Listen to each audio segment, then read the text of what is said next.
आइए इतिहास की एक ऐसी गुत्थी सुलझाते हैं जो किसी थ्रिलर से कम नहीं है। इतिहास के पन्नों में दर्ज ये शायद कॉर्पोरेट पतन और टर्न अराउंड की सबसे बेहतरीन और सच कहूं तो सबसे रहस्यमयी केस स्टडी है। एक ऐसी कहानी जहां हार और जीत तो है, लेकिन इसकी शुरुआत होती है एक बहुत ही अजीबोगरीब हादसे से। एक ऐसा अंत जिसने सदियों से इतिहासकारों का दिमाग उलझा कर रख दिया है। जरा 1555 की उस सर्द, अंधेरी और बारिश वाली रात की कल्पना कीजिए। एक ऐसा इंसान जो खौफनाक जंग के मैदानों से जिंदा लौट आया, जिसने रेगिस्तान की जानलेवा भुखमरी झेली, अपने ही साम्राज्य पर हुए आक्रामक कब्जे को मात दी। वो अपनी ही लाइब्रेरी की सीढ़ियों पर फिसलकर जान गंवा बैठता है। मतलब ये किसी सस्पेंस फिल्म की तरह लगता है ना? इतिहास का ये क्राइम सीन और वो दुर्भाग्यपूर्ण फिसलन, सच में इसी एक पल ने मुगल साम्राज्य की दिशा को हमेशा के लिए बदल दिया। लेकिन इस अजीबोगरीब मौत की गुत्थी सुलझाने के लिए हमें थोड़ा पीछे जाना होगा। उस गहरे मनोवैज्ञानिक और रणनीतिक सफर को समझना होगा जिसने इस शासक को उस आखिरी सीढ़ी तक पहुंचाया। तो चलिए सबसे पहले बात करते हैं एक हॉस्टाइल इंपीरियल टेकओवर की, यानी मुगल सल्तनत का वो अधिग्रहण जिसने सब कुछ बदल दिया। अगर मैनेजमेंट या लीडरशिप के नजरिए से देखें तो हॉस्टाइल टेकओवर का इससे सटीक ऐतिहासिक उदाहरण शायद ही मिले। 1530 के दशक में एक बहुत बड़े एंटरप्राइज यानी मुगल सल्तनत की कमान एक ऐसे सीईओ के पास थी जो रणनीतिक रूप से बहुत कठोर नहीं बल्कि काफी भावुक था। और इसी कमजोरी का सीधा फायदा उठाया शेर शाह सूरी नाम के एक तेज तर्रार रणनीतिकार ने, जिसने सत्ता के बाजार में एक क्रूर मार्केट डिस्ट्रप्शन कर डाला। यहाँ हमें दो बिल्कुल अलग लीडरशिप स्टाइल्स का सीधा टकराव देखने को मिलता है। एक तरफ हुमायूं है, बेहद भावुक और अपनी विरासत के भारी बोझ तले दबे हुए, और दूसरी तरफ शेर शाह सूरी, निर्मम, कूटनीतिक और एक ऐसा रणनीतिकार जिसका निशाना बिल्कुल अचूक था। इसी टकराव ने उस सुनहरे और आलीशान दरबार को पूरी तरह से पतन की ओर धकेल दिया। साल 1539, इसे सिर्फ एक साल मत समझिए, ये लीडरशिप की विफलता का सबसे बड़ा प्रतीक है। ये चौसा के युद्ध का समय है, एक ऐसी भयंकर तबाही जहां भारी बारिश, कीचड़ और अफरा-तफरी ने पूरी मुगल सेना को बिखेर कर रख दिया। सैन्य आपदा के सामने वो पुरानी और इमोशनल लीडरशिप पूरी तरह से फेल हो गई। इस भारी अफरा-तफरी के बीच हुमायूं का जान बचाते हुए नदी में गिरना एक टर्निंग पॉइंट था।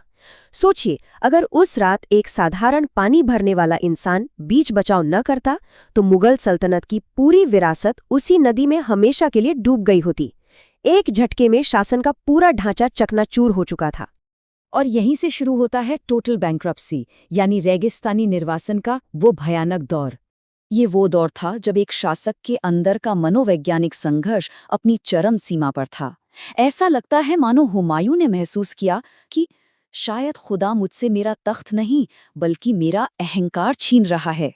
अपने शाही सोने और राजपाट से दूर रेगिस्तान के ठंडे तूफानों में दर-दर भटकना, दरअसल ये एक कठोर लेकिन एक बहुत ही जरूरी मानसिक बदलाव की शुरुआत थी।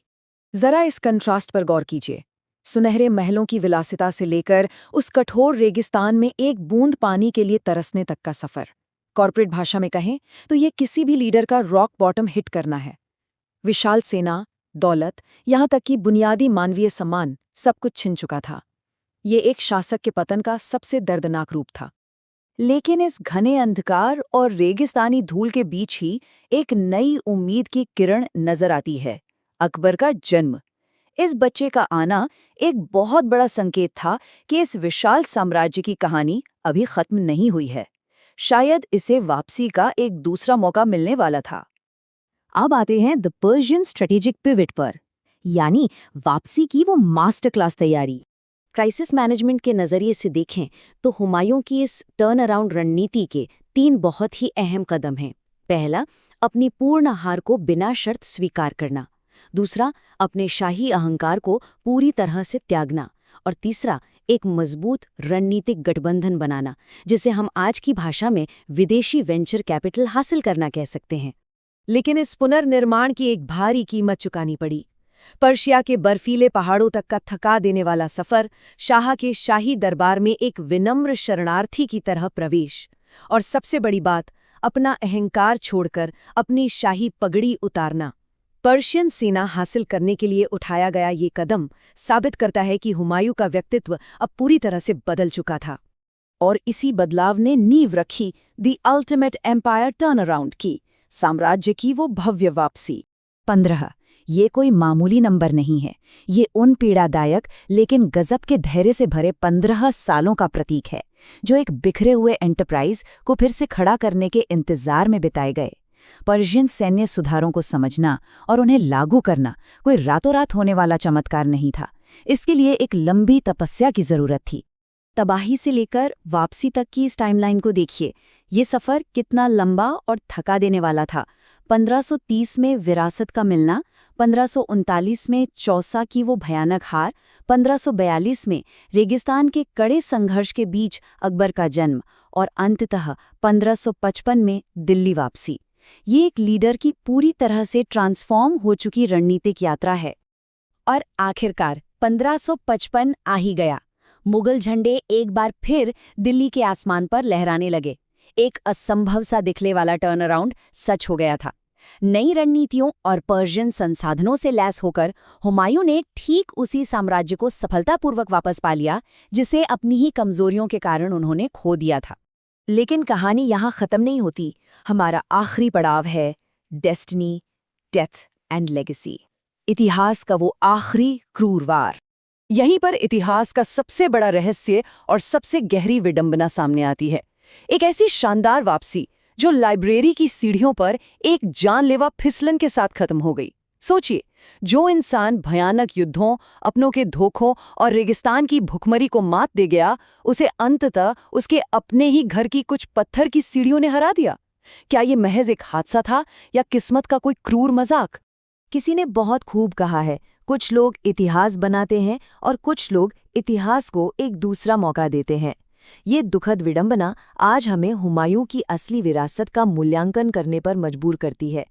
रेगिस्तान की उस तपिश और निर्वासन के दर्द ने एक बेहद संवेदनशील, बदल चुके और गहरे शासक को जन्म दिया था। यहाँ इतिहास और मनोविज्ञान का एक बहुत ही दिलचस्प सवाल उठता है।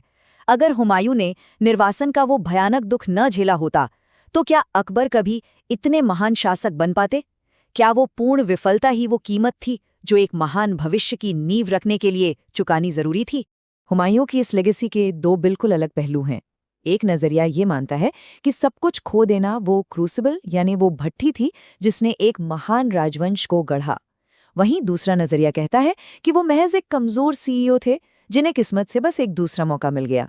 ये एक ऐसा ऐतिहासिक द्वंद्व है जिसका कोई सीधा या आसान जवाब नहीं है। एक ऐसा राजा जो अपनी जीत से ज्यादा अपनी हार से सीखा।